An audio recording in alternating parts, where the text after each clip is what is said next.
বিসমিল্লাহির রহমানির রহিম। হে জগতবাসী, আজ ছোট একটি আলোচনা নিয়ে আপনাদের সামনে হাজির হলাম। সে আলোচনাটি হলো যে আল্লাহ কোরআনে কয়েক জায়গাতে প্রকাশ করেছে, আর একটি জায়গায় প্রকাশ করেছে, সেটি হলো ওয়াল্লাযী খালাকাল মাউতা ওয়াল হায়াতা লিয়াবলুওয়াকুম আইকুম আহসানু আমালা ওয়া হুয়াল আজিজুল গাফুর। অর্থাৎ আল্লাহ বলতেছে, আমি মানুষের মৃত্যু ও জীবন সৃষ্টি করিয়াছি পরীক্ষা করার জন্য। তোমাদের মধ্যে কে কর্মে উত্তম, তিনিই পরাক্রমশালী ও ক্ষমাশীল। তাহলে আজকের যে কথাটি হলো যে আল্লাহ আমাদের মৃত্যু ও জীবন কেন সৃষ্টি করেছেন? পরীক্ষা করার জন্য। এখন দেখা গেছে আমি দেখা গেছে স্কুল কলেজে আমরা ভর্তি হয়েছি, সেখানে পরীক্ষা দিতে গিয়েছি।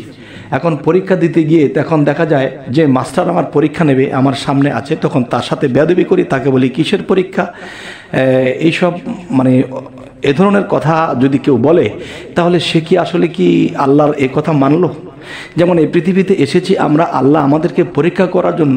কারো সম্পদ দিয়ে দিয়েছে, কারো সম্পদ কেড়ে নিয়েছে, কাউকে দুঃখ দিয়েছে, কাউকে দুঃখ দুর্দশা দিয়ে অনেক কষ্টের চাপে রেখেছে। এর মধ্যে থেকে যদি কেউ বলে আলহামদুলিল্লাহ, আল্লাহ তুমি আমাকে পরীক্ষা দিচ্ছ, তুমি আমাকে কষ্ট দিচ্ছ, আলহামদুলিল্লাহ, তবে তোমার পরীক্ষা তুমি পাশ করাই নিও, আর আমি যেন এই পরীক্ষা উত্তীর্ণ হতে পারি, আল্লাহ তুমি আমাকে সাহায্য করো। তখন আল্লাহ কিন্তু তখন ওই মুহূর্তে সেই মানুষকে সাহায্যের হাত বাড়িয়ে দেয়। কিন্তু আমরা এটা না করে আল্লাহর অপমান করি, যে আল্লাহ আমাকে দেখলো না, আল্লাহ আমাকে চাইলো না, আল্লাহ আমাকে ফতুর করে দিল, আমি মানুষের অপদস্থ হলাম, আমি মায়ের খেলাম, আমার সম্পদ হারালাম, এরকম বলে। কিন্তু না, একটা কি দেখেন, আমি আল্লাহকে এই কথা কি করে বলবো? এই পৃথিবীর সমস্ত 18,000 মাখলুকাত আল্লাহ। আবার দেখা যায় এই পৃথিবীতে আমি যে সৃষ্টি হয়েছি আমিও তো আল্লাহর। তাহলে সব কিছু তো তার, তাহলে আমার কি? আমার তো কিছুই না। তাহলে আমি হারালাম কি? এই জন্য একটা কথা আছে, কোথায় ছিলাম এবং কোথায় এলাম, আবার কোথায় যাব। তাহলে আমি তার সৃষ্টি, আমি এখানে পরীক্ষা দিতে এসেছি, এবং এই পরীক্ষা শেষে তিনি আমাকে উত্তীর্ণ করে নিয়ে যাবেন। এখন যদি আমি পরীক্ষার মঞ্চে বলি যে আল্লাহ তুমি আমাকে এটা দিলে না, সেটা দিলে না, তুমি আমাকে দেখলে না, এটা সেটা, আল্লাহকে কত কথা বলতে থাকে, তখন কিন্তু সেই মানুষগুলো জন্ম জন্মান্তরে ঘুরতে থাকে, জন্ম জন্মান্তরে কষ্ট করতে থাকে, সে কিন্তু বুঝতে পারে না। যেমন অনেক মানুষ আছে যে আল্লাহর ইবাদত করতেছে, ভালোই চলছে, ভালোই খাচ্ছে, কোনো রিপোর্ট নেই, হঠাৎ করে একটু দুঃখ দুর্দশা হয়েছে আর আল্লাহকে বকতে শুরু করেছে যে হে আল্লাহ তুমি আমাকে দুঃখ দুর্দশা কেন? দুঃখ দুর্দশাও তার, আমিও তার, পরীক্ষাও আমি যে দেব এটা আমার জ্ঞান খাটিয়ে দিতে হবে, এই জ্ঞানটাও তো তার। তবে চেষ্টা শুধু আমার, চেষ্টা করব আমি, আর আল্লাহর কাছে হব আমি দামি, তিনিই তো জগৎ স্বামী। হে জগতবাসী, এখন যেটা বলবো আমি, সেই কথাটি হলো যে অবশ্যই আমরা এরকম কথা কখনোই আল্লাহকে বলবো না।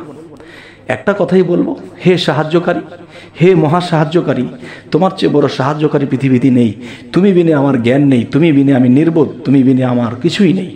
তখন তুমি যদি দয়া করে আমাকে পাশ করিয়ে দাও, দয়া করে তুমি যদি আমাকে সাহায্য করে দাও, এইভাবে যখন মানুষ বলতে থাকে, তখন সে যদি শিক্ষিত কম হয়, জ্ঞানী কম হয়, তাকে কি করে আল্লাহ সেই রব্বি জিদনি ইলমা, রব্বি জিদনি ইলমার মাধ্যমে তাকে জ্ঞান দান করে এবং তাকে পাশ করিয়ে তাকে উত্তীর্ণ করে আল্লাহ নিয়ে যায়। সুবহানাল্লাহ, আলহামদুলিল্লাহ। হে জগতবাসী, আমরা এরকম ভুল কাজ, এরকম ভুল কথা কখনোই বলবো না।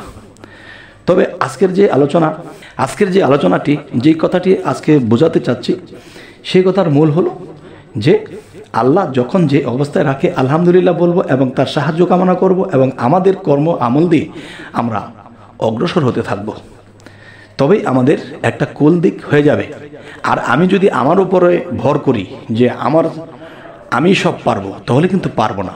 আমার থাকবে চেষ্টা, আল্লাহ করবে কাজটা, তখনই আমার সব কিছু ঠিক হয়ে যাবে।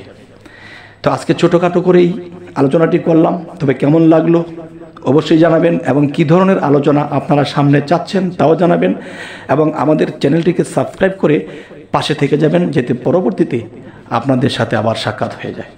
তো সকলেই ভালো থাকবেন, আল্লাহ হাফিজ।